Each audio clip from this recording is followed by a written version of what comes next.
मैं माननीय केंद्रीय गृह एवं सहकारिता मंत्री श्री अमित शाह जी से और माननीय केंद्रीय सूचना और प्रसारण मंत्री श्री अश्विनी वैष्णव जी से अनुरोध करता हूं कि वे माननीय प्रधानमंत्री श्री नरेंद्र मोदी जी के तीसरे कार्यकाल के पहले 100 दिनों की महत्वपूर्ण उपलब्धियों को दर्शाती विकसित भारत के पथ पर अग्रसर विशेष बुकलेट और 8 फ्लायर्स का विमोचन करें।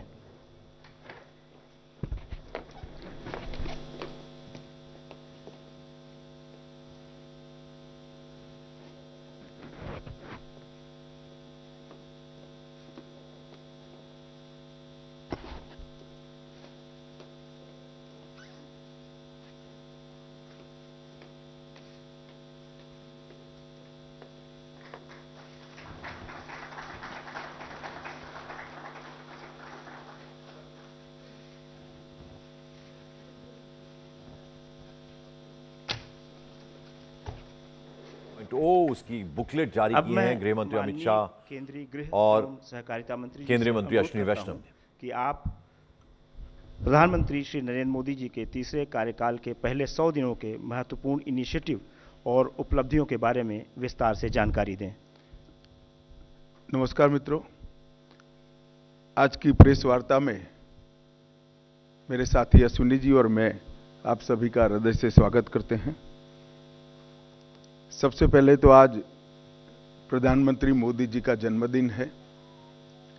पूरे देश में कई संस्थाएं जन्मदिन को सेवा पखवाड़े के नाम से मनाने का निर्णय किया है, जो हर साल करते हैं।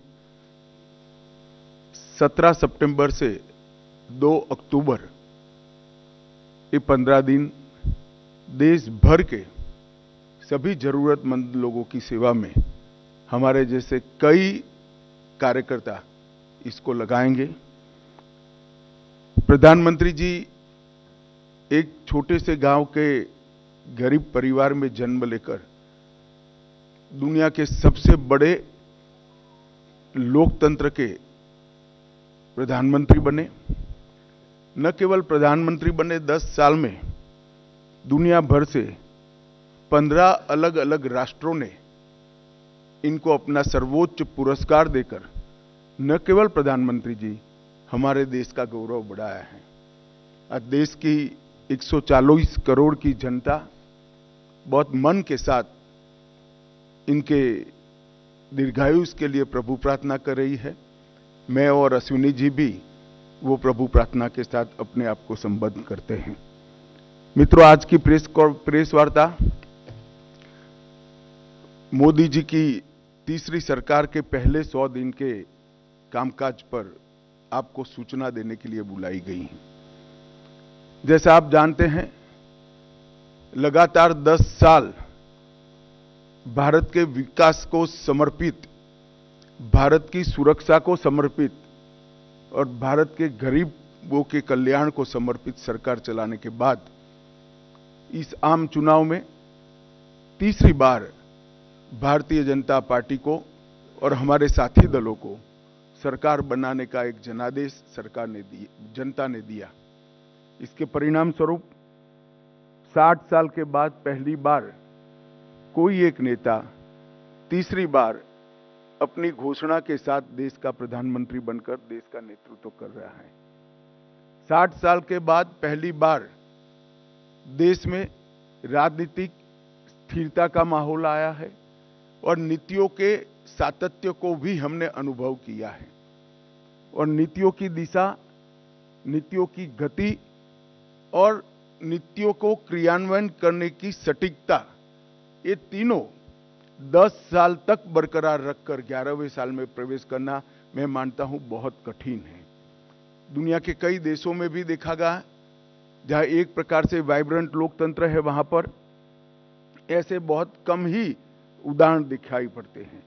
और इसका कारण है कि इस 10 साल में देश की बाहरी सुरक्षा, देश की आंतरिक सुरक्षा और देश की रक्षा प्रणाली, इसको मजबूत कर एक सुरक्षित भारत बनाने में नरेंद्र मोदी सरकार ने बहुत बड़ी सफलता मोदी जी के नेतृत्व में प्राप्त की है। शिक्षा के अंदर आमूलचूल परिवर्तन, हमारे चिर पुरातन शिक्षा शैक्षणिक मूल्यों को समाहित करते हुए, हमारी भाषाओं को गौरवान्वित करते हुए और आधुनिक से आधुनिक शिक्षा को समाहित करते हुए नई शिक्षा नीति लाने का काम नरेंद्र मोदी जी ने किया है।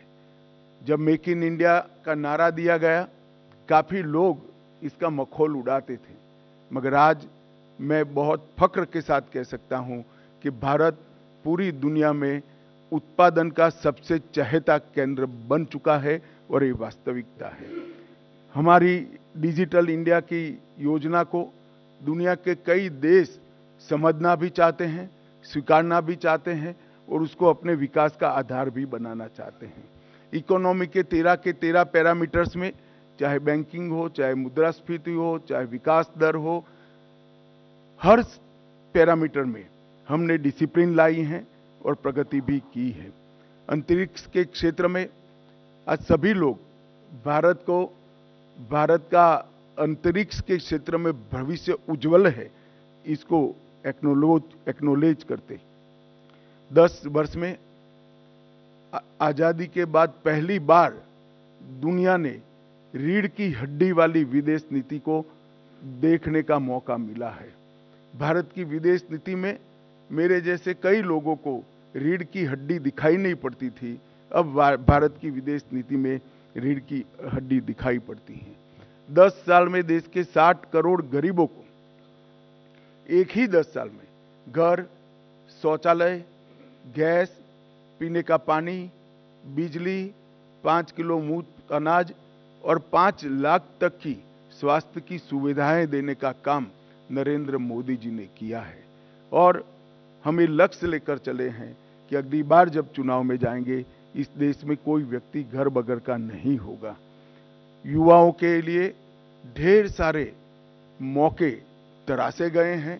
आज भारत का युवा भारत के नए प्लेटफॉर्म पर खड़ा होकर विश्व के युवा के साथ दो हाथ